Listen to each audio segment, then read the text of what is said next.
frontier.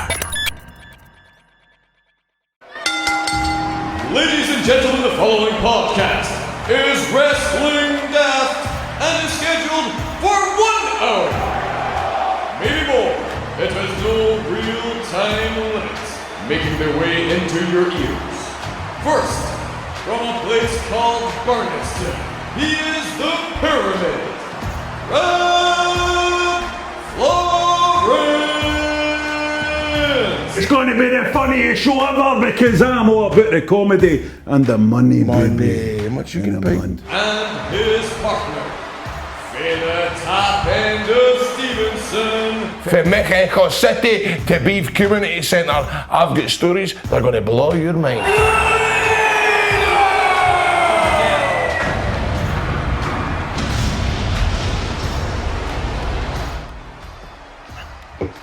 Oh, hello and welcome to Wrestling Daft.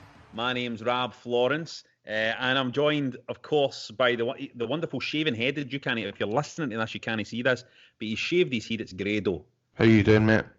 How you doing, man? How is lockdown treating you? You look like you're in a film called Lockdown, about a jail, about a riot in a jail. Well, you're a guy that's in there. You're probably like, no the main goodie, but you're probably like the goodie's pal who gets shoved in there, get done in the toilet 20 minutes in. Well, first of all, as I lean into this microphone, which I got inspired to buy because you had it last week and I can't see shite you buy me, I'm just noticing, and I've remembered, I've no washed today and I'm stinking. So I probably smell like I've been in the jail. And I got my head shaved on Sunday, which wait a minute. I'm sorry. Can I stop you there? When you go, mate. Do you know get made to kind of wash on the regular in jail? I think you'd be less stinking in the jail. Aye, you're right. You're made to go for a shower, aren't you? You're made to go to the shower, mate. Nobody makes you go for a shower in the real world, mate. So there's no smelly cunts in the jail. They're all clean. It's a well-known fact, there are no smelly cunts in the jail, mate. So, in actual fact, the safest place in the world right now for coronavirus is in a jail. Unless you're in the jail with Harvey Weinstein, mate, because he's got it, innit? Oh, he's got it. And mate, you would be in the jail with Harvey Weinstein. You'd be in the same fucking wing. You'd be in the same wing as that. Yeah, cheeky bastard. Yeah, hey. Oh, listen, I shite you. But do you know what? I got my head shaved, and then the day I had to self-tape for an audition for a hang for CBBS as a magician. Now, with all these scars in my head, look at the fucking neck of me. But, mate, I'm no CBBS material, but I said last, mate. I look like King Kong Bundy. That's what some going to call me on Twitter. King Kong Bundy. King Pong Bundy says, right, I hope you done it with only fucking fluffing your lines like that in your self-tape, mate. Let me tell you that. Here, mate, I'm going to say to you, you're going to get that part, and I'm going to tell you why, right? I'm not, mate. Today, and I'm no blowing vape smoke up your ass here, right, when I say this, mate. But I was on your Instagram or something, or it was on your Twitter or something today, and you put up a bit for 2 doors down, right? And I was watching it, and you were out in the back, Gerdon, you were talking to Johnny Watson and all that, and your mate, you're a good actor, mate. You're good at that game, mate. Very much, you're good at that game. There's a lot of guys in your position. No, but no, listen, a lot of guys in your position who just get parts because, like, or people know him, he's a personality, he's in the paper, he's hanging and all that. But you can actually do it, mate. Oh, and it's not just because I'm drinking the wine, but you can actually do it, mate. You're good. Oh, mate, you're on the wine. I'm on the fucking black cunt Fanta Zero. I'm on a wine, mate. I'm doing this lockdown right. Fanta Zero. But listen, you know what? Again, thank you for putting me on the telly, Rab. It was you. It was the first person that seen something in me, and ever since there, I've spread my eagles, or whatever you say. Spread your eagles, mate. Spread my wings on my eagles, man, and I have went to the moon and back. Are you sure you're not on the wine, mate? Are you sure you're not on the wine? See if I end up getting this coronavirus and getting taken in, I want the news to be breaking and I die. And people go, did he have any underlying conditions? And the doctor's like, aye, he did have an underlying condition. He was fucking steaming. Well, that's the thing, right? There's these people that have been confirmed dead from coronavirus, and it says there's no underlying issues. But surely it takes a hell of a long time to figure out if this guy has got underlying medical conditions. You know what I mean? It's hard to know, innit? It's hard to know. It's a horrible thing. It is a horrible thing, mate, and just think we were all taking the piss out of it a couple of weeks ago, saying it wasn't going to affect nothing. It's affected everything, mate. Look at me, man. I've got no hair. I smell like shite. Look what it's done to us, mate. And guess what's still happening? Wrestling. Why don't they just stop wrestling now? Come on. Why don't they just turn it off, man? It's just, come on. I just try to watch it when there's no crowd, and I watched AEW last week, and they're all just, there's no crowd, and there's just no crowd, and it's just shite. Just turn it off. Just play all draws and all that. See, during the pandemic, mate, I think there's nothing better you can do during a global pandemic than get a couple of guys to get really close to each other, climbing over the top of each other, kind of breathing and grunting in each other's faces. That's the way to go. Exactly. Honestly, surely give the wrestlers a break. Well, I suppose they're getting a break. They're not doing house shows and all that, I suppose. And WrestleMania's already in the can, innit? Mate, wrestlers want to wrestle. Want to wrestle. WrestleMania is in the can. I know the results. I know the results too. Because obviously I've got a lot of pals that are involved on that side of the curtain. I'll probably get more pals than you. Well, no, I know more people, I think, on that. You know more of the kind of British lot. I know more of the actual American lot on the inside. I tell you something that you didn't know, and by the way, when it happens, you're going to go, Grado, you're right, you told me that last week. Mate, fucking no way Big Show's winning the world title at this. I don't know who told you Big Show's winning the Universal title at the WrestleMania, but it's not happening. Yeah, the Big Show gets, but I was on Sunday as well. You weren't supposed to be anywhere on Sunday, mate, so just be careful. My girlfriend, because I'm isolating in here, my girlfriend, her dad's got a gym, mate. I was in his gym. Aye. I was in the gym for the first time in at least 3 years. And his home gym? Has he got a home gym? Kettlebells, dumbbells, stretching this arm, stretching that thigh, the lot. Leg presses, squats, Hindu squats, the fucking lot. I was in agony. I was in agony, and then I went out the gym and had a boneful dark chocolate Easter egg. That's the fucking way you do it. That's the living, mate. That's like you used to do in the olden days, mate. In fact, we should ask Joe Hendry who's going to win your show, because he'll tell you. By the way, see Joe Hendry, he knows so many facts, man. He knows everything about AIDS and what government. Everything, man. He knows about everything, mate. He fucking knows everything. Right, well, I've got a fucking Wikipedia open, so we'll find out just exactly how much Joe Hendry knows about everything later on this show. Let's move on and see what the listeners are saying, mate. Let's see what the listeners have got to say. You know Mr. Luke Watts? Have you heard of this guy? His name's Luke Watts. He's in quarantine just now. Not aware of his work, but good luck to him. He reckons there's going to be YouTube-style reactions during WrestleMania, cutting to fans watching it live in their house. Like fucking NTV at Noel's house party. Oh, Gogglebox. Yeah, look, that's not going to happen. Don't be silly. Neil Gow. Mate, Grado, Neil Gow was in touch last week looking for WrestleMania matches to show his daughter. He decided she wasn't quite ready for the Kennel for Hell match. That was my suggestion. So he went for Bret Hart versus Roddy Piper at WrestleMania 8 instead, followed by Hogan's shock victory at 9. Why would you do that? What? That's one of the... What? Why would you do that? Gow. Here, Gow. What are you doing that for, Gow? Gow, get a grip yourself. Gow. Mark McKinley was watching Fighting With My Family with his missus, which led him on to showing her Paige's actual debut on Raw.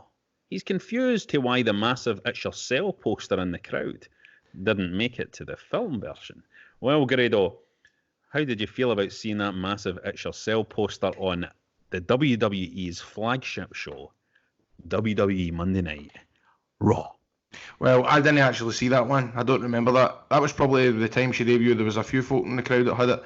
Remember at the very start of WrestleMania 30, there was a big massive Grado sign right in the and I mean like the opening 3 seconds. There's a big massive Grado sign.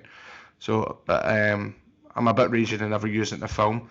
But I know that one of the guys in the film, what'd you call him? I've told you this before. Sure, he was looking at my videos for advice to play somebody in it. What'd you call him? Simon Peggs, mate.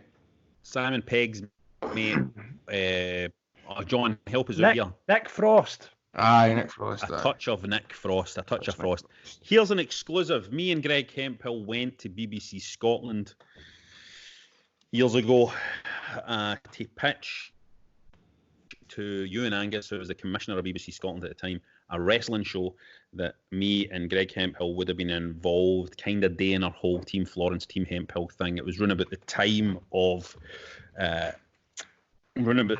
Oran War, Kelvin Brawl, that kind of period, and we went and pitched it to the BBC. It would have involved personalities such as Grado. It would have involved personalities such as Lionheart, as Noam Dar, the kind of people we were using, Red Lightning, the people we were using on Oran War and Kelvin Brawl at the time.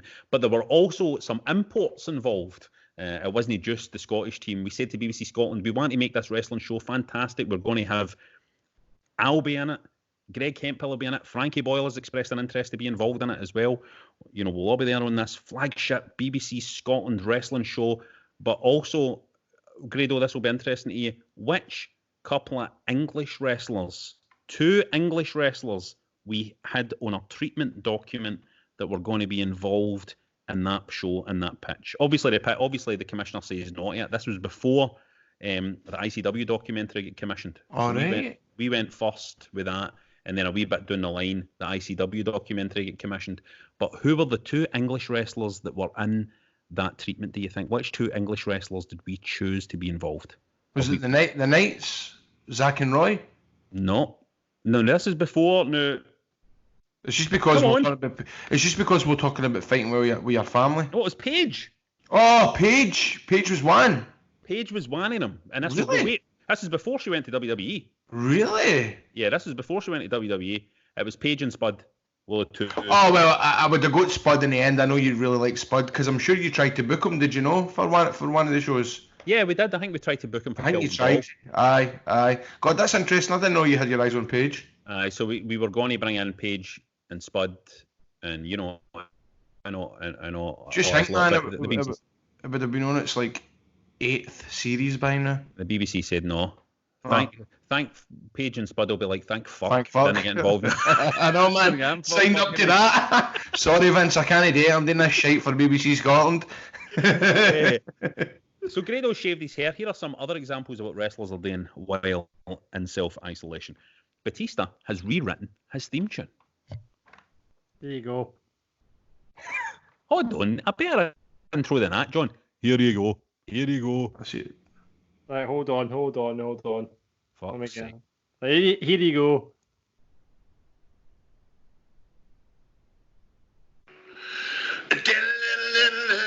I sit alone inside this goddamn house, yeah. A place where no one follows me, 'cause I'm quarantined. Wow. There you go. Here, Grado. Well, Life is a quarantine. Everybody must stay alone. I hear you call my name, but I can't go home. Somebody's at the door, but I can't answer it. The guy with my kebab might have a killer virus. Could you see me doing that on the internet? No. What? Rewriting my theme song. No. Saying that, man, Batista's in hundreds of films and that. There's me fucking auditioning for CBBS this morning, know what I mean? Yeah, by the way, Batista's good in films. He's the best in Guardians of the Galaxy. Can I tell you something? Mhm. I bought that Disney Plus. I've never seen a Marvel movie, so I googled what to watch first. So it told me to go chronologically. So I watched Captain America for World War II. Then it says I have to watch Iron Man next. Mhm. So I'm watching Iron Man next. What did you think of Captain America, the First Avenger? It took me 4 days, but I got there and it was all right. It's Right, Captain quite like Marvel it. next, Grado. It's What? Captain Marvel, then it's Iron Man, I think. Captain Marvel's rotten. The one that's set in Captain Marvel's 1995. Aye. You're right. Do you know what? There's two webs. I can't believe I'm having this fucking conversation. This is so not like me. But I went on a website, and the two of them were arguing with one another that it was that Marvel one, then whatever. But that's right. There's two different versions of folk. But that's funny how you know that. That's fucking weird, man. Killian Dane and Nikki Cross were doing the Koala Challenge, which is basically you need to hold onto a person, climb over their head, down their back, through their legs without touching the flare. Nikki then started singing Three Lions once she completed it. That's weird. Why would a Scottish lassie sing Three Lions? Probably to bam up. No in demo. Probably to bam up demo. The Undertaker is active on Twitter. Did you know that? And he was having bants with Jericho. Who fucking John Bants? Remove fucking Bants for this document. Sorry. With Jericho, he was having banter with Jericho after he used the word ass clown in his promo. Oh, did you notice this? Undertaker said ass clowns. These two ass clowns. He apologised for ripping off Jericho. Did you see that Undertaker promo? Don't think I want him, man. I don't like the Undertaker saying ass clown. Did you see he said he was going to make AJ Styles famous? Did he say that? I like him saying that. He's hitting out with the fucking... He said something else that was American Badass style. Oh, right, aye. This is my yard. Did he say that? No, it was basically... listen. It's going to happen, mate. I called it. I fucking called it. I cannot wait, mate. I'm just praying. I am praying to use... American Badass. Watch me keep... You can roll with rock, or you can radio edit. But they actually say something like that. Although... So you don't want them to use, we're rolling. We're rolling.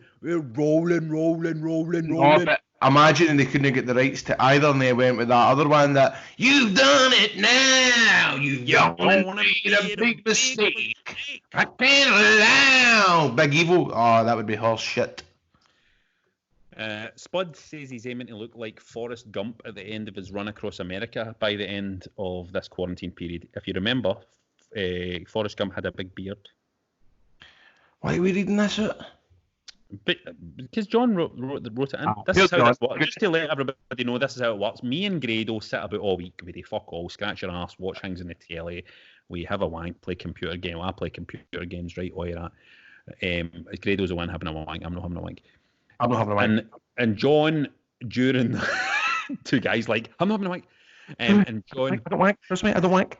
I don't even like touch my willy. I don't even like looking at my willy. And John does all the work prepping. That's right. Somebody please help Davey Blaze, who you need to follow on TikTok. You don't need to follow him on TikTok, right? He's doing impressions of the Tiger King, shouting at cats and pretending to be Rocky. Davey Blaze on TikTok is probably good value. Davey Blaze is off his nut. I can't believe I missed the interview with Davey Blaze. I want to interview Davey Blaze. So did I. That's when we went off on our holiday. That was during the Wrestling Daft screw job. The Wrestling Daft screw job. No. If you spot any wrestlers with weird behaviour during self-isolation, or you just want to get in touch with us about any of that, or just random wrestling-related stuff, get us on Twitter at Wrestling Daft, on Insta at Wrestling Daft Podcast, just Wrestling Daft on Facebook, or email wrestlingdaft@gmail.com. If you're going to email us, wash your hands first. We do not want to catch a killer virus. Correct.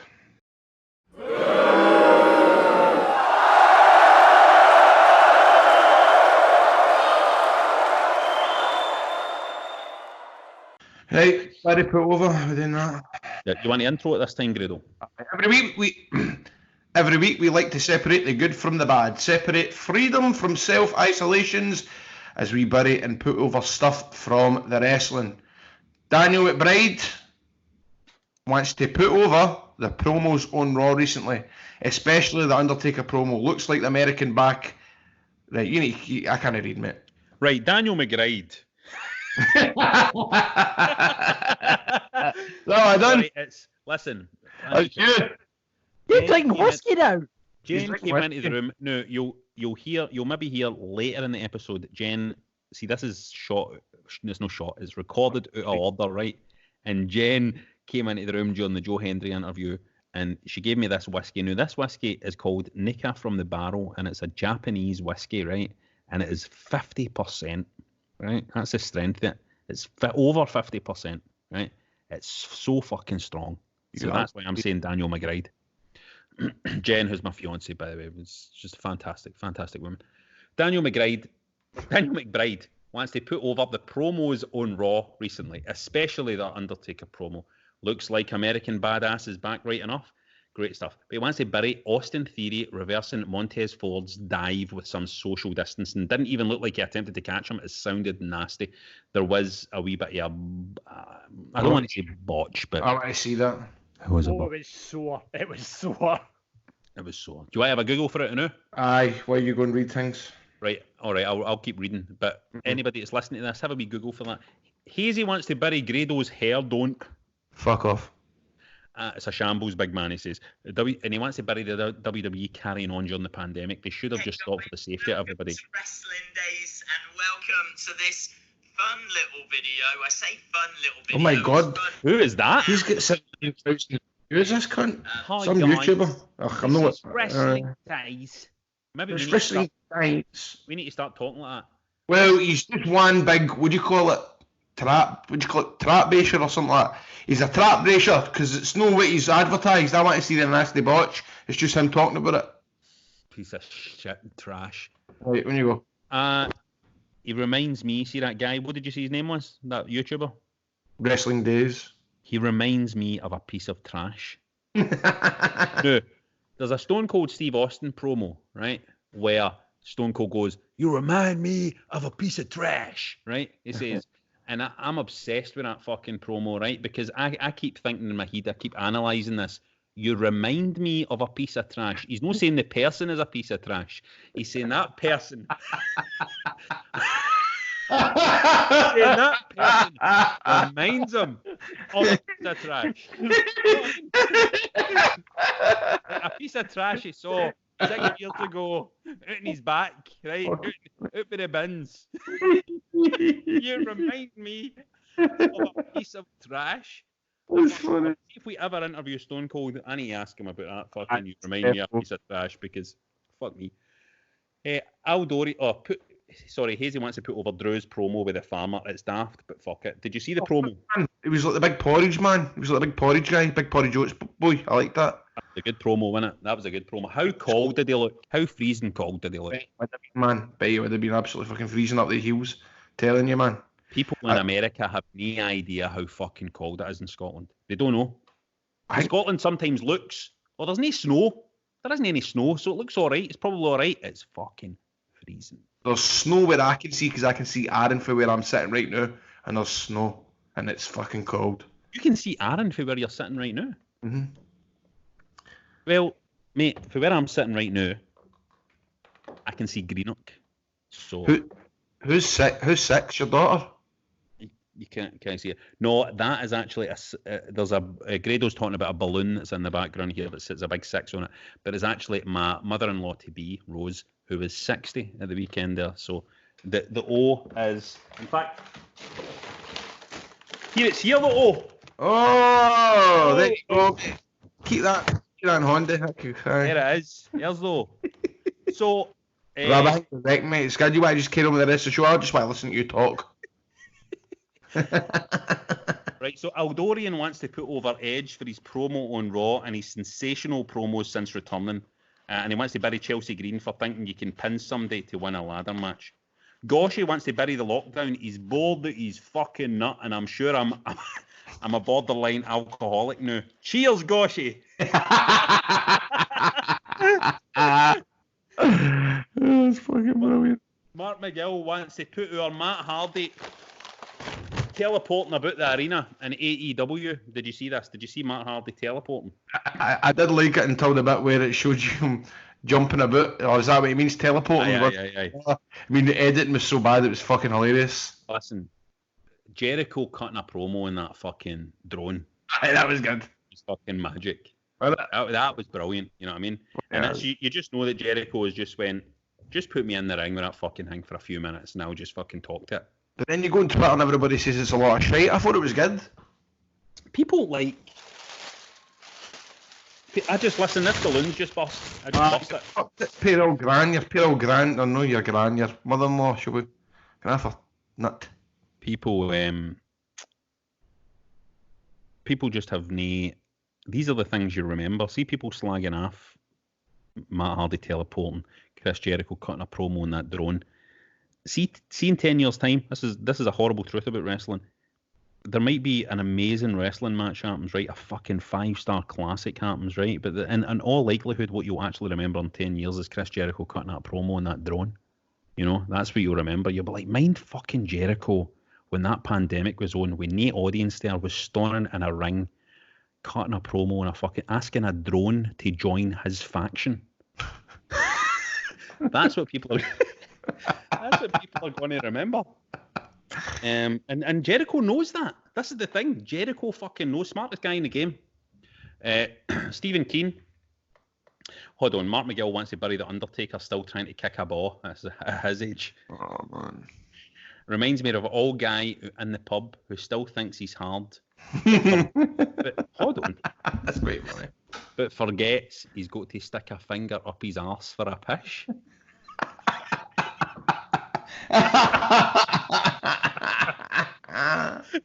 That's funny as fuck. And Mark McGill is listener of the week. Definitely. That's it. That's it. He's already the list of the week. That's a two-time champion if he's going to win it. Is he? He's good. He was He's there good. last week. Yeah, he was list of the week last week. This will be a two-time champion. There you go. This guy to retain the title. Was he retained the title? He has. Two-time. Time, pressure's on. Right, Stephen Keane wants to put over Montez Ford as he's shown the same intensity with no crowd as he does with a crowd, but he wants to bury Montez Ford as he was just a touch careless and could have injured himself pretty badly with his suicide dive. All right, you fucking Montez Ford's ma, Stephen Keane. Liam Nielsen wants to bury Asuka. She's not the best on the roster. She's not the best on roster. Shouldn't be given any chance. Put over Moose on the I hate. Don't listen, Liam. This who? What is this? Come on, up, Mal. My dinner's on. Come on, hurry up. Sorry. Oh, David, let's move on. Big Mad Andy wants to bury Drew's accent. By the way, see how that Liam Nielsen, we actually probably should have read what he put over, because that's a shame that we never read it out. Because it says, putting over you lads for continuing on with the podcasts, enjoying watching, listening while non-stop drinking. Oh, there you go, Liam. Thanks for that, mate. Hold on, you were wanting to continue with Liam's one because he was putting you over. Well, listen. Aye. Liam Nielsen.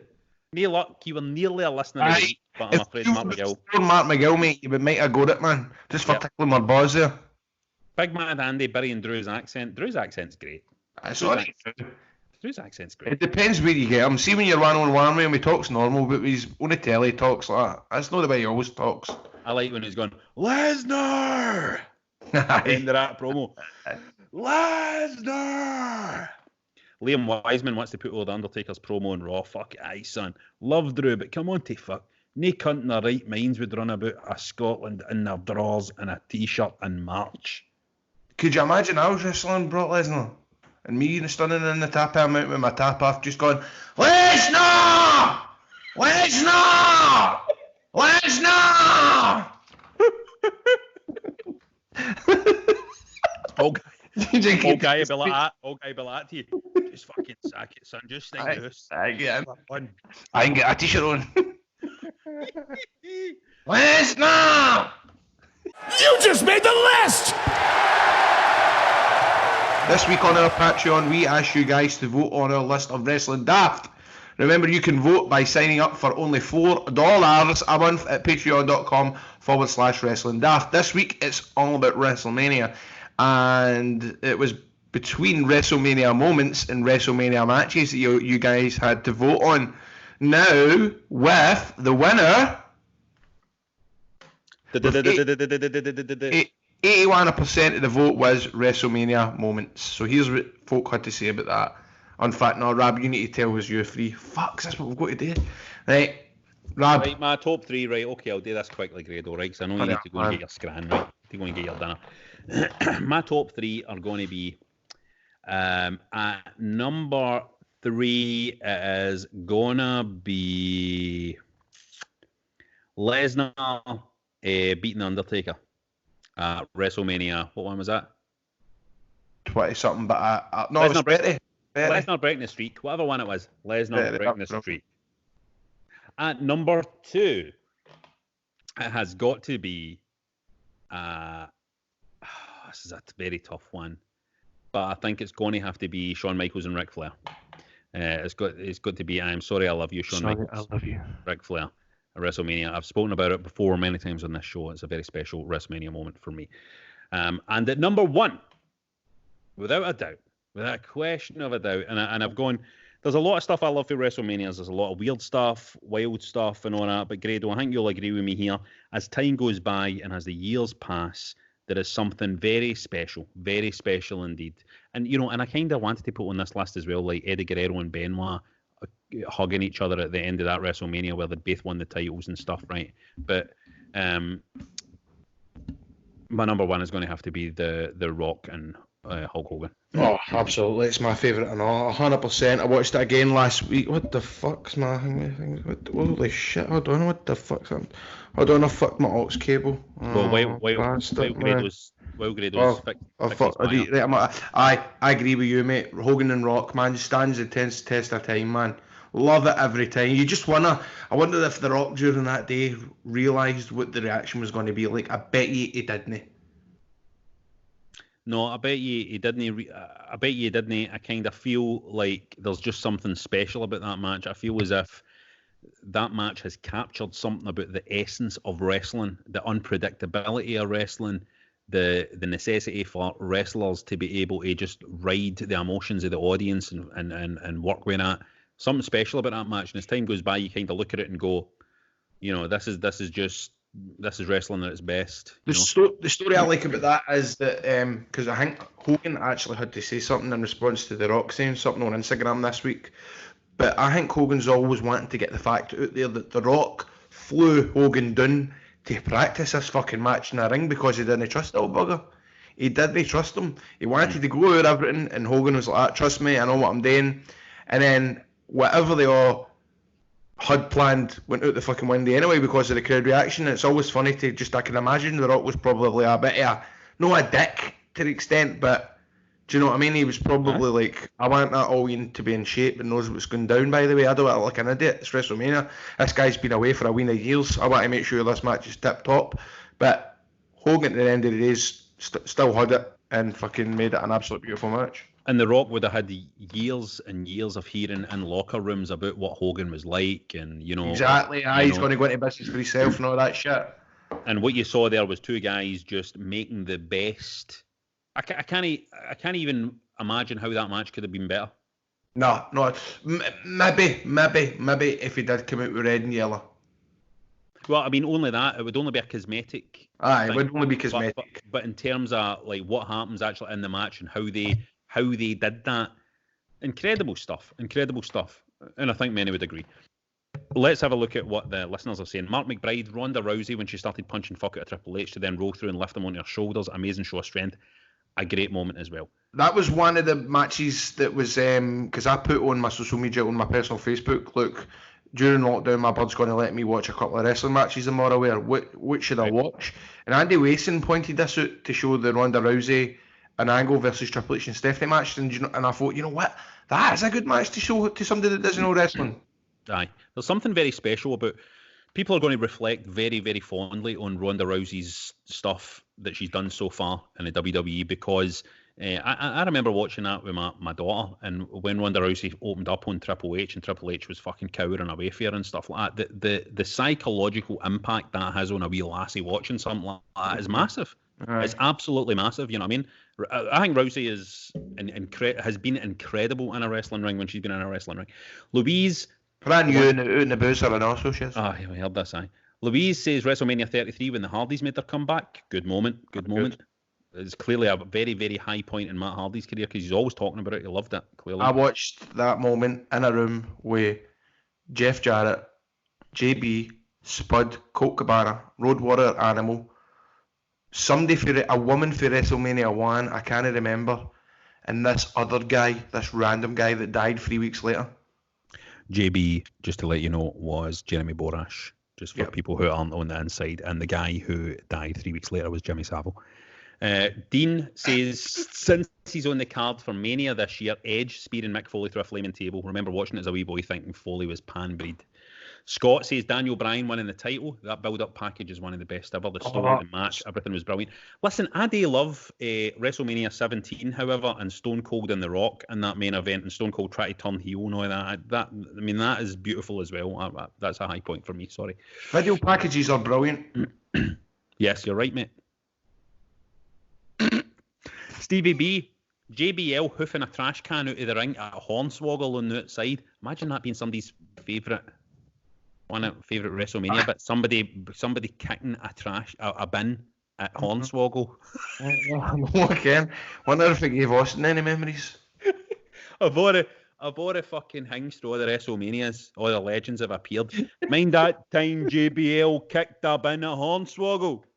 That's a bit like I met this junkie in Stevenson once, mate, right, when I wrestled for TNA, right? This junkie came up to me and went, Grado, mate, how you doing? Mate, is there any chance you can get me Sting's autograph, mate? It was so random, man. I was like, how do you know Sting? Mate, can you get me Sting's autograph, mate? I was like, I'll try for you, big man. Wrestling's Queer says it's... Right, this is great. Said, it's Miss Elizabeth because it's the one I cried during. What does that mean? Mr. Kennedy said Justice kicking out of Hogan's... Sid Justice kicking out of Hogan's leg drop because Papa Shango fucked up his cue, and then Warrior steaming into the ring like he was running away for a wellness policy test. Brilliant. Stevie McClernand says Macho Man and Liz reuniting at WrestleMania 7. Daniel Bryan beating Triple H, then winning the main event against Batista and Randy Orton at WrestleMania 30. Kevin Brown, Daniel Bryan's coming out a lot here, twice. Kevin Brown, Bret Hart beating Yokozuna at WrestleMania 10. I thought he was going to lose. Eh? Was it no 9 he beat Yokozuna? I thought it was WrestleMania 9. I'm too old. I thought he was going to lose, especially after his defeat to his brother earlier in the night. Oh, right. I can't mind Yokozuna having a brother. Rikishi. I don't know, is that racist? No, it's just fast. His match against Owen is also one of the best matches ever, in my opinion. Jimmy the Rib says seeing Mysterio win the heavyweight title in the triple threat against Orton and Angle was a beast moment. Fucking Mysterio should never be winning a heavyweight title. Nay disrespect to Mysterio, but come on now, he's 2 foot tall. Ridray Experience says, my favourite Mania moments are Hulk Hogan making an arse of the name of the stadium he was in. Aye, that was funny. Especially the second one when the stadium name was in 6-foot letters in front of his face. Also like the wee specky guy with the floppy hat bawling his eyes out at Macho and Liz. The wee specky guy must have been wrestling's queer.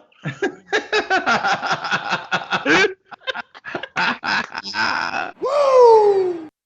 Let's see what merch we can sell you now, because we are needing money. Because in case you didn't know, me and Grado's Industries have shut down. Grado, sell some merch. Hey, you want to go daft? Well, buy Wrestling Daft merch, sporting your very own Wrestling Daft t-shirt. Get them at shop.spreadshirt.co.uk/Wrestling Daft. Now, on there you'll find such designs as I am a Mark, I'm a take a bump for you, chips, cheese and doner meat, and of course, Margaret and a fiend. Is that a good impression? I like that. And big news, you can now get your hands... And in big news, you can now get your hands on a new t-shirt based on my encounter with Goldberg. I'm a wrestler too, so you can get that on a t-shirt. I seen that. So the guy modelling it. It was good to see he took his time out of isolation to come and pose with that t-shirt on. And remember to take a pic so we can enter you wearing our Wrestling Daft t-shirts and we can put you in our Hall of Fame. So check out a range of t-shirts and hoodies at shop.spreadshirt.co.uk/Wrestling Daft. Now, or check out the links on Facebook or Twitter at Wrestling Daft. Now let's introduce to Wrestling Daft a man who loves an introduction. Among honours, he includes a WCPW Championship, What Culture, a Reckless Intent Championship, I've won that, and an ICW Tag Team Championship, I've won that as well. He is the local hero, the prestigious one. Please welcome Ring of Honours, Joe Hendry. One introduction. Thank you for having me. Hey, I've been wanting to get you on here for weeks because you Don't lie are... to me. It's a slow week. Don't lie. It's a slow week. I don't know if... We have been trying to get him for weeks. We have been, haven't we? We've been trying to get him. See, to be honest with you, he's probably been the most one that we've went, oh, Joe Hendry can't do it until next week. Joe Hendry can't do it. Needs to do this, needs to do that. So he probably has been the longest one on the list. Well, Chris Jericho, if you remember, he was like 2 days before, will you dare ask Jericho? Aye, no bother, I'll do it. Joe Hendry, hard guy to get. Weeks. Took weeks. I know. Who do I think I am? You know, Chris Jericho, no bother, and here I am. I know, exactly.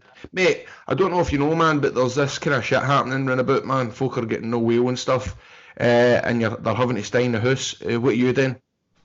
I'm enjoying putting on a bit of weight, you know. I'm trying to relax, you know, but it's hitting me now. You know what I mean? The novelty of being off is wearing off now. How are you getting on? Mate, I'm suffering. Yeah. Well, I can't be. Do you know what? I can't lie. Well, I miss my dad. It's crap that you can't see my old man. I see how he's getting on. But do you know what? It could be worse. It could be a lot worse, man. It's affecting a lot of people, man. It's sad. It's shit. But listen, do you know what? If there's anybody that I would want to go to when shit hits the fan, and I really want to know about this virus, and I want to know every single detail and what we should do in case there's a zombie eclipse and all this pish, I'd go to you. A zombie eclipse. Well, whatever you say. That's when a zombie stands right in front of the sun, and you just can't see anything. The light just goes. See what I mean? See, Joe, Grado says that you know an unbelievable amount of facts. So have you been kind of watching the news about coronavirus now? Have you been kind of cluing yourself up?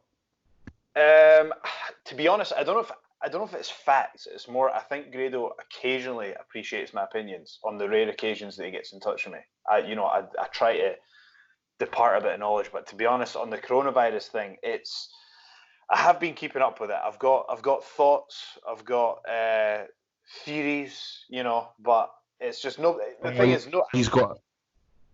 What were you gonna say? We want to hear your theories, mate. We want to hear a theory. Oh, I'm just gonna say that's what I mean, man. He knows all these conspiracy theories. He knows this one fact that always going about that you're more likely to be killed by a peanut than you are to be killed by ISIS. Shit like that. Mm-hmm. The worst thing is, though, Grado, I remember you just regurgitate what I say and get it completely wrong. And there's been a few times where I can't remember. It was something like that, and you said it in front of someone with absolutely no context and just made me sound like an absolute monster. You're just making up as you went along. Well, Joe, Grado did say to me that it was a peanut that caused 9/11 to happen, and that Joe Hendry told him that. Do you know what? I've been thinking, believe that. I'm thinking this Joe Hendry guy's off his nut. Mate, he knows everything. He knows about Congress. He knows about. Do you know what I mean? He knows about. He knows everything. Anyway, do you know what? I remember the first time I picked up Joe Hendry, right, to go down to Liverpool for a booking, and I thought, this is going to be one fucking shift having to listen to this dafty. You know what? That was one of the most interesting 4 hours I've spent in my life, man. I learned so much. So much. You leave me voicemails telling me how much you hated me. I did. I hated you. I hated you the first time I met you because you growled at me after you beat me at a burger challenge with Jim Cornette. You keep saying this. I don't remember this. Right. Listen, right. So he just came on the scene, right? Gradomania was running wild. This scene comes out, Roy's videos and all that, and we done a burger eating. What? This was before the videos. Well, so that's even worse. So Jim Cornette eating contest. The night before, man, I was drunk. Stop. I had the big Jim Cornette burger eating contest. Aye. I think the word burger is imperative in that situation. Right. A Jim Cornette burger eating contest. Anyway, you might have seen the size of this burger, right? It was the size of fucking. Wasn't it massive? Mate, I spewed 6 times. Because that's how much he wanted. I tapped because I couldn't give a fuck at the time, right? But he really wanted it, right? He wanted to beat me so much. And then when he beat me, he just stared down at me as if to say, I'm coming after you. I'm coming after your spot. And then ever since then, I went, this guy's a prick. Well, here's a thing I wanted to say, right? See if you outside looking in, you guys both run about the same time, had a kind of viral presence on the internet, right? Obviously, Joe, with your intros and stuff like that, right? And then Grado doing his own stuff, with more on the promo end, right? So was there a kind of natural, real-life rivalry between you a wee bit? Aye, man, because he's just a copycat. Yeah, from your point of view. To be fair, and I've always given you your due, you were actually one of the few that were sound to me. But now I know it was just all fake, and you actually hated me, so that's even worse. No. Listen, I only hated you that night after the Jim Cornette thing, but I did always admire you. But then we went to TNA together, and then I helped save your life, and we became best of pals. Right, hold on. What happened? Did he choke on a peanut? Oh, I'll tell you the truth, right?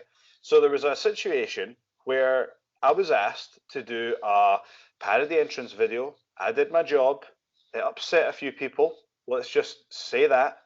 And, you know, Grado was put in a bit of a situation. Grado was very popular in the locker room. So he could have kind of left me on a little island by myself, but I'll give you credit where credit's due. You actually, you kind of put your neck on the line from there. I appreciated that. You kind of hung, pardon me, you hung around with me. I appreciated that. I'm needing a drink of water. I'm not greeting, I promise. Keep going, man. This is good. No, that is... Grado, you just hate it when people put you over, don't you? You just hate it. Oh, I hate it. It does my nut. You It's hate so it. embarrassing. It's so embarrassing. What else did I do? Stop it. No, but that is very true. Grado, you kind of stuck up for me, so I appreciated that. But I was not physically concerned about the matter. Let's just say that. Right, who was the other party involved? I need to know who Joe was going You don't have to look. You don't have to look. I'll just put it this way. When I do an entrance, some people can take it. Some people get upset about it. That's all I'll say. You don't have to look very far. I'm saying nothing. Hold on, I'm going to. But it was a TNA wrestler. But you carry on. Hold on, I'm just going to Google just to double. You'll never get it. How will I know? Of course I will. Right. Anyway, you keep going, Grado. Aye. So, well, I'm not googling about this. I'm just going to. All right. Okay. Pornhub. Just going Pornhub. Who's a talking? So. Yes. So, you went to Ring of Honor. You never took me. Explain that. Listen, you go check your WhatsApp. The last thing I said to you was, "Do you want me to put in a word for you?" And you didn't even reply. So go look it up. Aye, you're right. I did. Aye. Was it Eli Drake? No way. Did you just say? Was it Eli Drake? Listen. You know. That's funny, man. I'll let you kind of come to that conclusion. You know. That's funny. I can't believe you got that. Aye, so basically, I had to sweeten Joe up. Had he sweeten Joe up, or had to sweeten up somebody to make sure that it was knowledgeable that Joe's a nice guy and he was only doing his job, and the guy ended up being alright with it. What was going to happen? What? What was going to happen? Well, to be honest with you, you probably would have kicked his cunt in because you're into all that Olympic style wrestling stuff. I said he's getting chucked in that bin if he comes back and gives me any pish.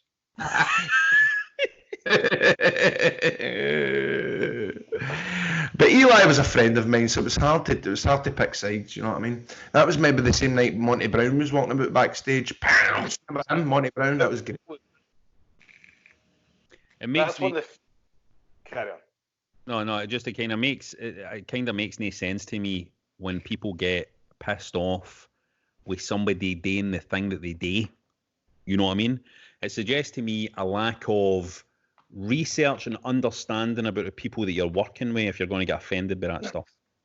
Well, I mean, the thing is, I'm not taking away from him as a performer. Fantastic performer. And I think it was frustrating because I think we actually really could have, done well. I think we could have had some good business with that. But, I think, it's just is what it is. And like I say, take nothing away from him. Fantastic performer. And, maybe might see a confrontation down the line one day. Who knows? Mate, do you know what? A memory has just popped into my head. I can't stop laughing, man. Remember when we were in Mexico and you had to fight? What was this guy's name? He was about 6'8". He was about 40 stone. What's his name? Murder Clown. Murder Clown. Now, there's not two murder clowns, right? But this guy was about 8 foot tall, about 40 stone, man, right? And he wanted to do all these big, massive moves to Joe. And I'm like, me and Joe are like that because I think Abyss was a producer at the time. And I'm like that to Joe and he's like that to me behind each other. Like, doing that. We shouldn't be doing that. I get fucked up. An idea. Explain what happened. What was meant to happen, and then the funniest thing ever happened, man. And it was meant to be this total serious storyline. But I was pissing myself. I was managing you at the time. So this is what happens, right? So we watch a YouTube video of him the night before, and we're like, no way! Like, so I'm like, oh no, what are we gonna do? So I remember, like I say, let's just say the match was very basic by design. Very basic, let's just say that. So I'm on the table, and this is basically going to write me off TV because I've not got a visa. I know this is it. This is the end of the line for me, right? So I'm lying on the table, and basically the whole idea is there's this love triangle thing, and Katarina's now a murder clown, and he's going to dive on me from the top rope and put me through a table. And like he says, this guy's like 40 stone. And I'm thinking, this is going to be bad. And everyone's like, no, it'll be fine. It'll be fine. So, I'm looking at the table. It's a bit more solid than I want it to be. I'm like, right, okay, hopefully the weight of him will just go right through it, right? So Grado's at the side. And honestly, see, trying to like focus on what you're doing while Grado's managing is hard enough as it is. You'll be getting battered, and I'll hear I'm trying to focus on what I'm doing, and I'll hear from the corner, he's hurt, help him, he's hurt. Well, I'm trying to focus. So at this point, he's giving it all that, and I'm lying on the table, right? Murder Clown goes to the top rope, and words can't do it justice. They can't do it justice, and you'll never see it. It pains me. But basically, have you ever seen, like, if you imagine, like a diving headbutt, imagine there was like no distance between you and the opponent. You just had to drop down. I'm like literally more than halfway across the ring, and he just literally face plants off the top. And I'm just lying there on the table like a dafty, just thinking, like, what are we supposed to do? And I'm like, I need Grado to be professional right now, because honestly, one laugh and I'm going to be losing it here. And I look, and he's looking at me, mouth wide open, like, ha ha ha ha. I was pissing myself. I just started going, he fucking missed. He missed. It was fucking hilarious, man. I think he did eventually have to go back up the road, up the top of the rope and do it again, didn't he? Or did he do something else or whatever? Something happened, but it was a lot of shite anyway, wasn't it? I definitely went through the table. You went through the table, that's right, and I remember having to get in the ring, and I'm holding up the X sign and all this push and try. He's hurt, come and get him. He's hurt. And I just remember Joe going, you need to be serious, mate. This is a serious angle, man. I want to piss myself. He's lying in the ring through the table. Oh, it was funny, but. Do I come in and say hello? Come on and say hello. hello. Oh, we got a visitor? Jen's going to say hello to everybody. This is Joe Hendry here. We're doing an interview. Come on in. Hi, Jen. Hi. How are you? How is everything? We're good. Can you hear? Yeah, I can hear. Are your throat all right? Yeah, it's okay. My throat's raspy. I think the corona has landed in the house. Hold on a minute. See you later, by the way. See you later, by the way, mate. That throat didn't sound too. No, I think. Are you all right, Jen? Okay. Have you planned this? Have you planned this, Rob? Have you planned her to come up with a sore throat so you can then go, troops, I need to fuck off, she's got a sore throat? I need to go now. Aye. So, Joe. Yes. Your career, right? Yes. One of the most impressive things, I didn't know. See, I remember seeing you one time at an ICW. I was at an ICW event, and I think this is the only time I've ever done this, and I don't know if you remember this. But the only time I've ever done this at an ICW event, I remember coming up to you after a match and being like, that was brilliant, mate. This is the only time I've ever... Do you remember that? Do you remember? I do remember meeting you. Yeah, it was on... Aye, but I came up... on Hall Street, I think. I don't know if it was then or if it was directly after the show. It might have been in box or something.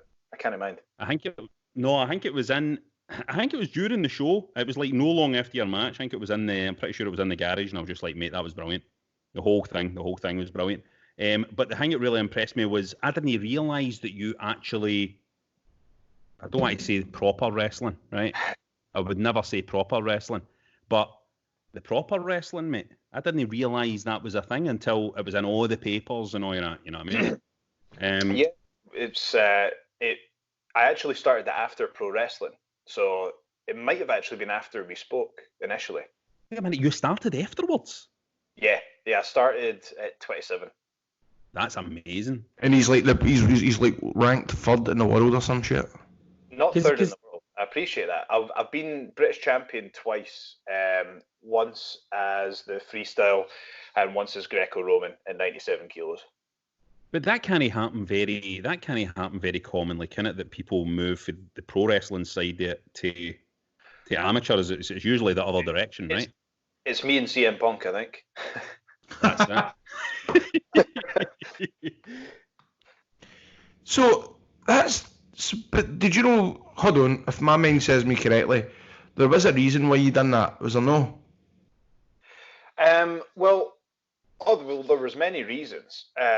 One of them was at the time it was all happening. That was when people were jumping over to there was only one big company at the time, and people were jumping over to UFC, and that was seen as the competition. And I was like, well, if I do this, I'll be preparing myself as best I can if that's how the situation is going to be. And obviously, things have changed now where there's kind of multiple kind of major organizations, and I'm fortunate enough to be with a major organization now.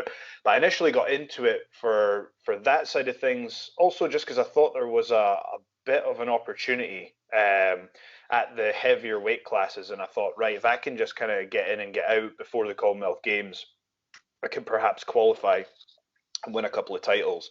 So it was kind of that and the timing of things, and it was difficult though. There were times when I did think to myself, is this going to be a waste of time? Is this going to go anywhere? And there was a lot of battles to kind of get on the Team Scotland and stuff like that. But it was all worth it. It was all worth it for sure. I knew there was a reason. Do you see yourself as a guy that does? I mean, I don't want to make a kind of to generalize completely here, but most of the wrestlers I've met and that I know are quite impulsive people, but that suggests that you're doing a lot of forward planning there. You're kind of going, right, what is the landscape going to be in the years ahead, and is that the kind of guy you are? Are you quite an organised guy?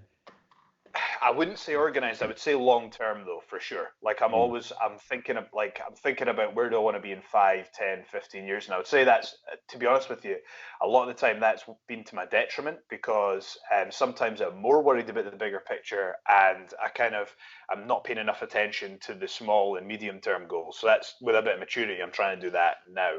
And it seems to be working. But yeah, I would say I'm more long term focused. Joe, how did you? I find that sometimes a wee bit similar. Me and you, the YouTube videos and stuff like that. You got a wee bit exposure through your videos, but then you were like thrown right into it. You put up a video, then suddenly you're wrestling Kurt Angle within a couple of months. Not a couple of months, but really it was a couple of months before you were wrestling the likes of these guys. Would you think that was a benefit, wrestling? I mean, you always say you get better when you wrestle somebody better, but I mean, you can't get any better than wrestling Kurt Angle. How did you feel wrestling that big boy? So I think I've thought about this a lot, and there were times where I thought, did too much happen too soon? But in retrospect, like you say, you hit the nail on the head. That if you get in there with people who are better than you, you learn faster. So I would say that, I think it's down to quality of experience more than length of experience. So if you can get in there with the best wrestlers, that's, you absolutely, as someone new getting into wrestling, you should take advantage of that, because you're going to learn most. Wrestling Kurt Angle was like, honestly, it was like before Kurt and after Kurt. Like I kind of, when people call him intense, I realized exactly what they meant, because I was like, this is amazing. Like at the time I was like, this is the greatest thing that's ever happened to me in my life. But it felt like a real fight in the best possible way. Like it was completely safe, and like Kurt is literally one of he's the best I've ever worked with, and it was the most fun I've ever had in a match, and it was the most amazing thing ever. But when Stone Cold says you've got to 100% believe in everything you're doing, Kurt Angle made me believe in every single thing that I was doing. And let me tell you, like, he literally, all he was bothered about was what he could do to help me in terms of the match and my career. That's all he was bothered about, was helping. How can he help me forward my career? And I think you find that a lot of the people who are at the very top of the business, I feel, tend to be the most giving with younger talents, I think. Definitely. I 100% agree. 100% agree. I've been there the past before, when you feel like the bigger they are, the more humble they are, and the more willing they are to give advice to younger guys. Definitely is. I've always wondered, what kind of mental preparation do you need to go through for a match like that. And I'm not even talking about just the fact that you're stepping into the ring with somebody who's one of the best to ever do it, but also just the status of the guy, and and what that person, what a person like that means to you on, on a very kind of deep personal level. Going into something like what is the, setting aside the practicalities of actually working the match, what is the mental preparation like, just building up towards that? I think that I'd be lying if I said there wasn't a lot of fear and anxiety, because if you could, like Grado was saying, it did happen really quick. It was actually I started wrestling in 2013, started training in 2013. It was 2016 when I wrestled Kurt. So as you can imagine, there's probably a lot of people who didn't think that I should have been in that spot.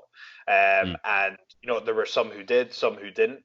But I think I definitely felt that pressure, and I really had to deliver that night. And I'd say that was the match that Kurt, like I say, up until that point, I think there were some questions backstage as to, is Joe ready for this? I had a couple of poor performances up to that moment, and I don't know if it was because I knew that was coming up and it was messing with me. I don't know. But I had a few performances that weren't my best on the run up to that, and I actually nearly lost the match due to that. But they decided, no, let's double down. Let's go with our original plan, and went with that. And I feel that night was the match that I needed to have, thankfully. But before it, I mean, it's just, there are certain things in life that are so like over the top, and like, what, you're wrestling Kurt Angle in the main event of a pay-per-view, and Jim Ross and Jim Cornette are commentating. It just doesn't seem real, you know what I mean? Mm-hmm. So it's almost like that kind of helps in that it's almost so ridiculous you can't even get nervous about it, because you can't even compare anything to it. There's a lot of emotions. I can relate to that. That's funny that when you say that, when you think it's so ridiculous that I'm not going to make myself nervous about it. That's weird, because I remember, I've probably told this on the podcast before, but when I wrestled Drew McIntyre at the SEC, when we were going to the match, he asked me to do a Hurricane Rana, and I was like, look mate, I'm never going to be able to do a Hurricane Rana. He was like, dude, just come with me, fine, you just do this, you do that. And I was like, look, I've not even practiced it once, I'm not doing a Hurricane Rana. So with him telling me that, I went, well, this match is just going to be fucking shit anyway, because I'm never going to be able to do it. So the nerves completely went right out the window as soon as he said that we're going to do a Hurricane Rana. It didn't completely get rid of the nerves, but it made me go, this is just so ridiculous that I'm just going to go with it. Yeah, aye. No, absolutely. Ring of Honor, what's it like wrestling for them? Honestly, like it's going to sound like I'm just putting them over for the sake of it, but no, you always speak. No, listen. Before I'm going to cut you off, I know you're enjoying the Ring of Honor because you've spoke to me via text. I've never seen you this excited about something, so I'm interested to hear about it, because you do seem really pumped, as more than ever, than this Ring of Honor stuff. It's genuinely what I thought the dream would be. It's genuinely like, the thing I love about Ring of Honor is everybody matters. So from the top of the card to the bottom, everybody has something going on that's important and that matters, and everybody has like a story, and management is accessible to everybody. So I kind of feel like, look, everybody wants to be the world champion. And right now I'm in a tag team. We want to be the world tag team champions. And I feel like your goals are actually in reach, because, it's up to you to kind of, the mechanisms in place, it's up to the talents to get themselves over. And that's really all you can ask for, is the opportunity. And I feel like everyone in the roster has that opportunity. Like, to give you an example, right now, like I was having a conversation with, I don't know, do you remember Dave from, like, we worked with him before in Canada, Dave Hodgson. He was doing all the Twitch stuff. Aye. Me and him are currently, like, he's here now. Me and him are, like, currently working on a few concepts for, like, digital content. And again, that's just from conversations going, listen, could we maybe produce an online show while we've got this, coronavirus stuff going on? And it's like, yeah, absolutely. Like, if you come up with a creative idea, it's like, yeah, go for it, run with it. Like, that's brilliant. Yeah, you just have to send it in. And it's like, yeah, like with my entrance music, they were like, do you want to do something, or will we do something? I was like, well, I'd love to do something. And they didn't even ask to see it. They were just like, get it in on this date by this time, no problem. So got it in. There were no edits made to it. They just let me do me. And it was like, that was just an awesome feeling. And not only that, I think, like, I don't think people know how much they're actually supporting the talent. And like, I was kind of saying this, like, that we probably need to get the word out there, because see right now, for example, during the coronavirus stuff, like, you know, a lot of companies would be in a situation where they would have to say, sorry folks, we're going to have to, you know, just pause things just now and then pick it up afterwards. Whereas Ring of Honor are still supporting us as normal throughout this whole situation. So, and I really want more people to know that they're actually standing by the wrestlers, because I think if fans knew that, you know, that it would it'd be good for the industry. And also the shows have just been, I mean, since they really are, the coronavirus is tough because the company was really on an upward trend. Like, the shows were just absolutely banging. Like, I've been there since August, and the shows have just been getting better and better and better. And we're watching them, and they're like, damn, these shows are off the chain. We just need to, you know, keep building the profile more and building it back up. And, you know, we're feeling the momentum. So when this happens, obviously, you know, this kind of reminds you what's really important in life. But it was, to me, they were flying us out to all these awesome places in America. And look, even just wee things like all your hotels are taken care of, your flights are taken care of, you know, with like the airline that you want to go with. And so yeah, I'm telling you. And it's like, you can get the hotels we stay in are always the airport hotels, so it's literally just you fly in a day, and it's always a day early, so there's no kind of stressing and struggling with the travel.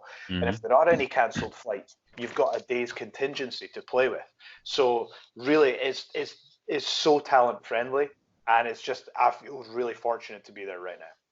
That is amazing, man. I think from a fan point of view, it's kind of interesting to watch just now, because, you know, I think it's an interesting time. I think fans do care. This is the thing, you know. I think fans do care about talent on shows. I have to talk to Grado quite a lot about, you know, about when you're watching, take a Mick Foley match, for example. It got to a point with Mick Foley matches where he was doing things in matches, and you were kind of like, you weren't enjoying watching it because you were worried about him hurting himself. You know what I mean? And I think fans do have a level of care towards the talent that they watch, and I think it is good to know that there is that level of care and level of support getting shown to employees, which obviously I think you're just conditioned into by the way the WWE behave. You're conditioned into expecting a kind of different level of treatment. You know what I mean? A kind of lower level of treatment by the big mob. It should be the reverse, really. It should be the big company should be. You know, I personally haven't. I don't want any of you guys to say anything about this, right? Well, but it should be you know. Yeah, I'm just saying I couldn't speak on that because I haven't worked for them. Absolutely. But, you know, you want that, you know, there shouldn't be a situation, for example, where it's quite clear, but Triple H has spoken about it, that Roman Reigns kind of removed himself from WrestleMania because, you know, doing the tapings because of the leukemia thing, and about how vulnerable he would maybe be in that situation. But it should never work that way. You know what I mean? The WWE should be protecting and looking after their talent. You know what I mean? It should have been like, the minute this happened, they should have been like, Roman Reigns is aftercared. Roman Reigns, go on home, you go home and look after yourself. You know what I mean? So I think it's good for the audience to know that. And what you're saying, Joe, as well, about everybody on the show having something today, having a story, or having a rivalry, or having something to reach for, or having a reason to be on the show. I think that is always the big difference maker with a promotion. I really do. I mean, I think that's, when you look at some of the kind of golden periods of the big companies, the reason why their periods were so golden was because that was happening. Do you know what I mean? There was stuff happening right through the whole card. And then, you know, and you're seeing it with Ring of Honor just now. You see it with NWA Power as well. I think NWA Power is a very, very tight show where everybody has stuff going on, you know what I mean? And I think, you know, what I'm hoping for as a fan going down the line is we see maybe that relationship between NWA and Ring of Honor going forward as well, because I think there seems to be similar sensibilities there in terms of, you know, how you give the talent, the kind of creative freedom and the support to just, you know, to shine in whatever spot they're in. You know what I mean? Absolutely. I totally agree. It's a very good show. And like I say, you're seeing, we've got, for example, you know, NWA Heavyweight Champion Nick Aldis is regularly on Ring of Honor shows. He's currently in a feud with PCO. And you've seen Marty going over as well, and hoping to put himself in championship contention. So it's two awesome products, and they're very different products. So it's really fun to see them cross over. Yeah. What I'm interested in is how do companies like Ring of Honor and NWA Power, how do they see the likes of who's their market in terms of, you've got AEW that's there now, where quite a few of the ROH wrestlers jumped, they went to AEW, and quite a lot of the fan base, maybe, it's maybe not fair to say that, I can't have there's any evidence of that, but surely, AEW being in existence did have an effect on Ring of Honor. And I just wonder how do they now promote their shows in terms of who do they market it at? Back in the day it was say like your tape traders and guys that would import tapes for all over the world to then they ended up getting their own TV network in different states. But how does it work now? Are they on? Where can you find them on TV? Like where do they aim their market? For both or for Ring of Honor? So for Ring of Honor, in terms of like where the product is, I think you were starting to see some awesome innovations that were really starting to carve into the niche that we offer as a company. So for example, I don't know if you remember the Pure Championship. Do you remember that way back in the day? Yeah. The plans were to actually bring that back this month. That was going to be the plans, and we'd announced that tournament. So for example, stuff like that, we were going to focus in on those really unique divisions. And the thing that was awesome about that is actually just, I remember Will Ospreay was saying, oh, wouldn't it be cool if Ring of Honor brought the Pure Championship back? And all the fans were like, oh, that would be amazing. And then management were just like, well, why the hell not?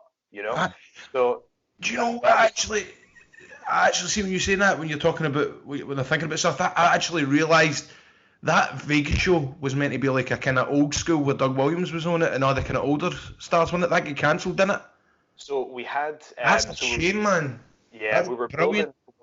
building towards the Pure Title Championship tournament, but also we had the past versus present, which was going to be awesome as well. So you had like superstars from the previous generation of Ring of Honor mixing it up with the current roster, which was just like an awesome concept. And that's what I've really loved about Ring of Honor as well, is if somebody's getting over and, like they'll bring them in. Like there's it's just kind of, let's get them in. And I'm really enjoying seeing that. It's just kind of being fluid to what the fans are going to think is cool. And it's a fun time to be a fan. And, it's just a shame, look, it's a crazy world event, and, there's big things to worry about just now. But the roster was so motivated. We were enjoying it so much, and I know we're all kind of chomping at the bit to get back in. I mean, I think my hope would be that, obviously this is a massive challenge for the wrestling industry on a whole. Any kind of live events situation is, it's a real struggle just now. But yeah, I was thinking about this. The other day, like even selfishly from my own perspective, because I was supposed to be doing live shows and then heading out on a tour towards the end of the year and stuff like that as well, when it's all gone. And I'm kind of thinking to myself, how's the tour going? What do you mean? Well, the tour was supposed to be towards the end, like it was in the autumn. Me and Ian were going to be touring, right? And you have cancelled that? But it's going to be like next year now, because we just think it's also like psychologically people aren't going to be wanting to even buy tickets in advance or anything just now. You know what I mean? There's almost like there's a lead time into all of this. So we're probably going to see the wrestling industry have it's going to be the best part of a year, I think, before things start to, like from this point, before things start to normalise. And by normalise, I mean psychologically people want to buy tickets and stuff. You know what I mean? I think you're right. I think that there will be a lag coming back in, but I also think that there's two schools of thought with it. Like one is, look, like you say, consumer confidence is going to be affected by if they buy tickets. When is this thing going to be over? Are people going to have the finances and stuff like that? But then on the other hand, someone's crisis is another person's opportunity. So on that hand, I think equally there will be another group who are very excited to see wrestling again. So when it does come back in, there's going to be an opportunity for new and old promotions to swoop in and say, look, this is what we've got to offer. Because can you imagine, like someone put up a tweet the other day, I think it was Danny Cage, who was saying, when wrestling comes back, crowds are going to pop for like an arm drag and a shoulder tackle. And he's 100%. totally right. Well, this is That is exactly so what I was true. going to say, Joe. I was going to say there's going to be this period where people are reluctant and nervous and stuff, but then this point is going to come where live events are going to rock it. I mean, they're really going to rock it. And there's going to be some people who are in a really good position to, I don't want to say to take advantage of that, but I think people are going to, it's more likely, I think, that companies like Ring of Honor are going to have people want that kind of more personal, more kind of a sense that there's a closer relationship between the talent and the fans and stuff like that. I think Ring of Honor could be in a really good position when that time comes. And the same for ICW, actually. I think we could see ICW really getting a rocket up them again once everything starts to normalise, because I think people are going to want that feeling it's a feeling of contact. You know what I mean? More than anything else, a feeling of contact. I think ICW, in my opinion, was always at its best when it was like, you didn't look at it as just a wrestling show. It was like a night out. You know what I mean? Definitely. So I think that vibe could return to ICW. That's a very, very good point. I always, as I said, ICW shows, it was its best when it catered to people that weren't so much, no saying that they weren't wrestling fans, but they weren't wrestling daft. They wanted to come for a night out. And I think after a while, people had seen the show. What's the saying? They've seen the ticket, paid the ride or something. Or Whatever, right? I think there became too many ICW shows. This having to date for TV shows on YouTube and stuff like that, I disagreed with. I preferred when it was just one show a month. But that's exciting to think that there possibly could be, as you say, guys that are choking to get out the house and have a night out and come and watch the wrestling.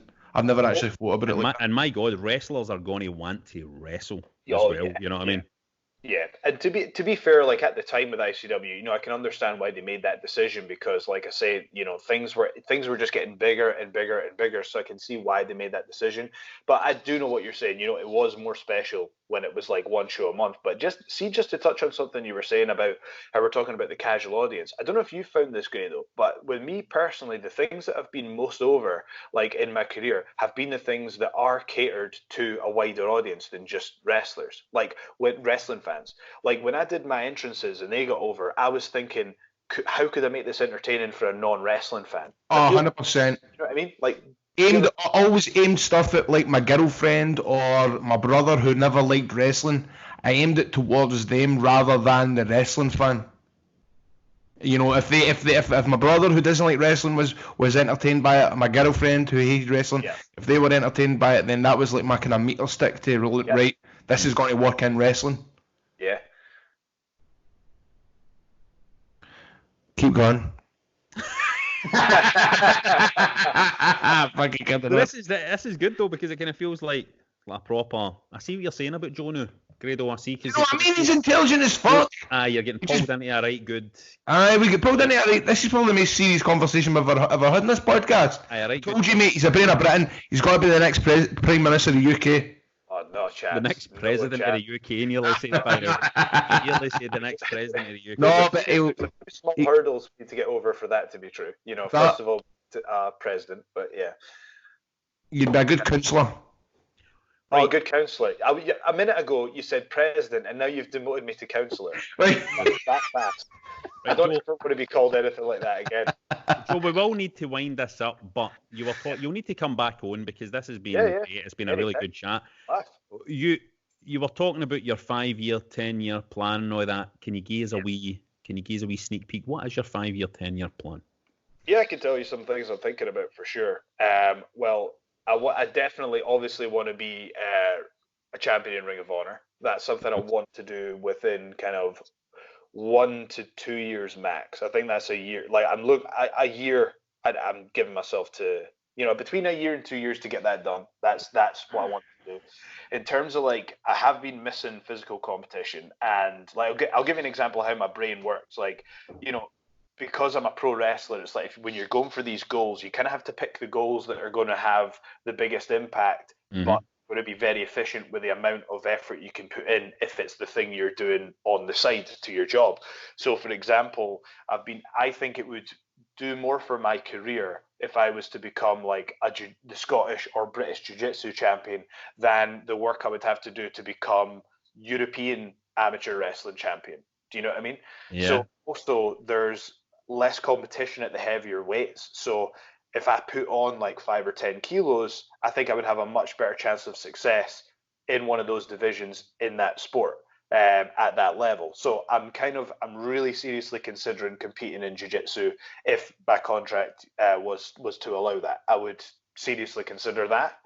I think, to be honest, there is part of me though that my entire adult life has just been like, you got to achieve this, you got to achieve that, you got to achieve this, and I think there's part of me that's like maybe just wanting to enjoy life a little bit as well. You know, kind of. Beautiful, I think yeah. you'll probably attest to this, Grado. I've always been quite kind of, anxious and uptight and, what's this and what's that? I need to know. Whereas I think with a bit of maturity, I'm going to try and just enjoy what's happening. And really, to be honest, I've had to learn that setting goals isn't the be all and end all, because do you want to have the most success, or do you want to be the best? And at the end of the day, it's like, I want to look back and say that I was the best. So what I want to do is have less focus on achieving X, Y, and Z goal, but thinking about like, how great can I make that match? How great can I make that entrance? How great a performance can I have here? And I think I'll look back on that more fondly. Yeah. See what I mean, Rab? What I say? I've just come away for this even more inspired now. I'm sitting here. I've not even washed my armpits this morning. I've had 2 Terry's chocolate oranges. I've done nothing today. This guy has made me want to go back to the gym tonight. Doing it, Well, here's what I want to say on what Joe was saying there, right? See, all through my 20s, I was like, because obviously I was writing for telly and stuff like that, but I was kind of like, I want my own show. Like, I want my own sketch show. I want there was things I was chasing and stuff like that, right? Did you always want that during Chewing the Fat? Sorry, I'm always cutting you off, but I always wanted to know that. Did you always want to be on the TV when you were writing for Chewing the Fat? I wouldn't say I wouldn't say I ever had any great desire to be on the telly, if I'm being honest, but I wanted to have my own show that I'd kind of written myself, or like me and Ian had written, you know what I mean? I always wanted just my own thing, and to know that it was something I liked and that I thought was good myself, you know what I mean? Right. And so chasing that kind of thing, but definitely once I hit my 30s and knew, like, it's just, see having like family and just being happy, and I know it's like an old cliche, but it's nice as well when you get to that point in your life where you feel that kind of thing, of you trying to kind of pursue these goals, when that starts to kind of settle and subside a wee bit, not because you've given up on them or anything, but just purely because you're kind of like, I want to kind of, it's the old stop to smell the roses thing. You want to kind of just enjoy and take the foot off the pedal. I do think that being happy and being content and being loved and loving people is success enough in itself. I genuinely do think that, you know what I mean? And just one wee thing, just when you said off the pedal there, it made me think about something. It's like, I think you're totally right. It's like, if you think about both of you, where your comedy came from, if you were just pursuing writing and performing like the whole time, you would probably lose a little bit of that perspective that came from just hanging out with your mates and observing things on a day-to-day basis. And I think you don't get, the humor comes from the perspective that you don't get unless you take the foot off the pedal. And it's like that with anything. You can't just go hard all the time. You've got to take a second to step back and get that perspective, I think. Aye, totally. That's such a good point, man. Beautiful. I mean, when you used to talk like that, you just sound dead intelligent and like artists and poets and all that, but Grado, I get what you mean. I watched a couple of my YouTube videos all night, and I had a wee bit of a laugh to myself, and I thought, that's alright then, that, you know what I mean? And you sit there worrying, going, fuck, I've no wrestled any famous in a wee while, I've not done this in a wee while, I've done really nothing in wrestling in the last 6 months to a year.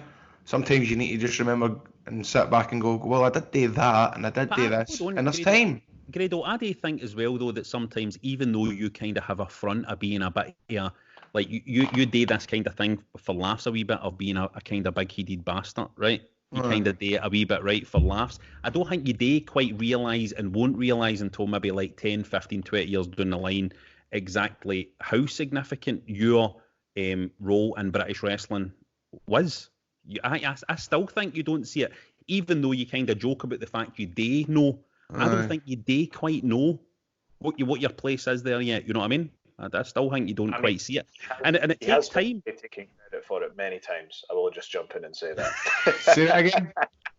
He has verbally taken 100% credit for the resurgence of British wrestling. In front of my select pals, I like to go off on one.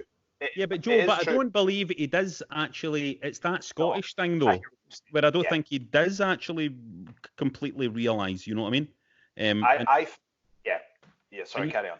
And you just need that, and it's even with yourself. It's like I think it's just what you're saying. You just need that wee bit of time. You need almost like a wee bit of time to kind of look back on it and just let things settle out. It's why there's a wee bit of me that's hoping maybe one of the few silver linings of this whole coronavirus thing is that it's giving everybody a fucking pause, just a time out to kind of reflect on what they're doing, where they are in their life, what their experience is and what their experience has been. And you're kind of hoping that maybe the world won't be a better place, on the other side of it. But I think people individually might be in a better place to make changes and stuff like that once we come out the other side. Do you know what I mean? 100% agree. 100% agree. Right, come on, we've only got half an hour left. Wrap this up. Right, let's wrap this up. That was beautiful. Joe, thanks so much for coming on the show. It was a great chat. Oh, thank you for having me. Thank you. Joe, thanks very much again, mate. And I know you probably send me a few WhatsApps and I'll ding you, but I will get back to you at one point, mate. All right? Yeah. Do you promise you won't send me any voice messages telling me that I'm not allowed to send voice messages beyond a certain length again? Remember that. What did I do? You're like, oh, mate, sake. You leave me these long messages. They're so long. I do hate that. There's nothing than finding a voice message that says 2 minutes 37. It instantly angers me. Fair enough. I feel I've abided by that. Yep.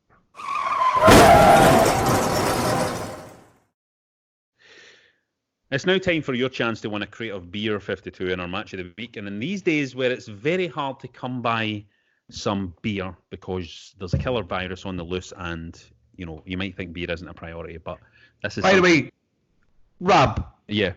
I was in a group WhatsApp with my pals and they're all talking about Beer 52, by the way, because they're giving out loads of free beer.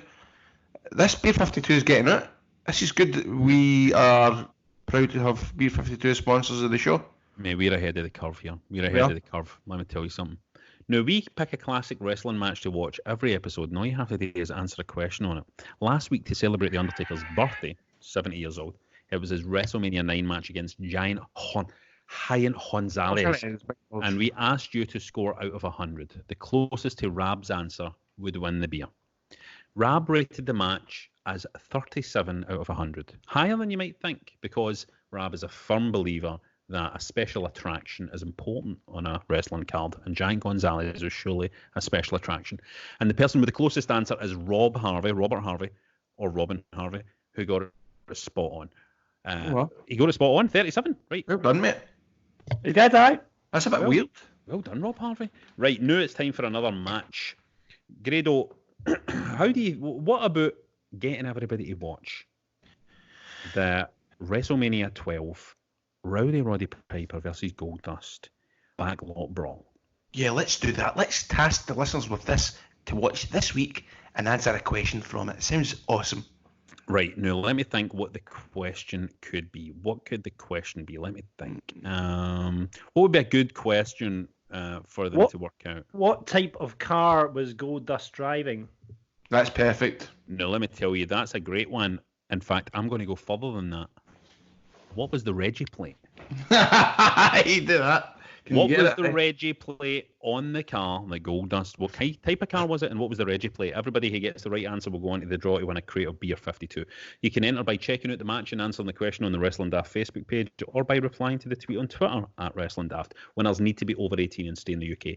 And you can get free beer for Beer 52 as well, just without even doing any wee daft things or watching anything. All you need to do is go to beer52.com/wrestling. And we can sort out free beers for you. Just cover the $4.95 for the postage. And as you're a Wrestling Daft listener, we'll give you 2 extra free beers on your first box. So that's a total of 10. That's right, 10. You're not mishearing me. 10 free beers. It's a monthly subscription service for beers. So just go to beer52.com/wrestling for your first case of 10 beers for free. Grado, it's been another brilliant show. Thanks so much for for being healthy, for being here.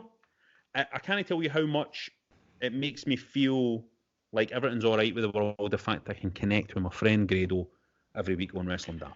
Okay, but see next Andrew week. John, sorry, Andrew John. Fuck John. Fuck John. What I'm going to do is next week I'm going to open a bottle of wine.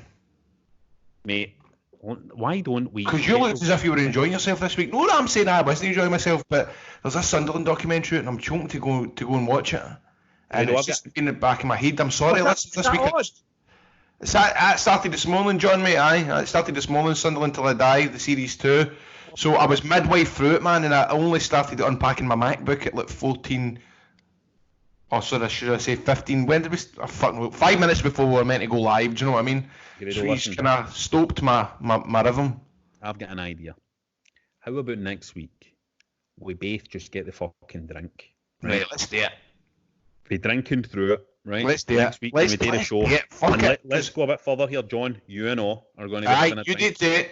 You'll be having a drink. Whoever the guest is needs to be having a drink. Right. Mate, it's going to be Steve Linsky, the referee, and he loves a drink, and I'm going to tell him right now. That's so funny. Right, that's brilliant. Let's also get a member. Let's get a listener on to do like a mark thing or something. Right, we've got a listener on to have a chat with, and they need to have a drink and all. And let's just have a drunk Grado, we're just recording the podcast for this week. Let's have a drunk episode of Wrestling Daft. We're going to be on next week's episode, but you need the plan is we're all going to be drinking, right? Rab, the host, is going to be drinking, and I'm going to be drinking, and the fans are going to be drinking. So you need to be drinking as well. So it's next Wednesday. We'll be recording it, right? Right. See if you can get back to me, mate. Right, bye. It's a big drinking. So there we go, Steve Linsky. I've just sent the message. He's a wrestling referee. He always makes an ass of himself when he's drunk. He's got great stories. He's refereed all over the world. Qatar, England, loads of places. So we'll be excited to hear his stories.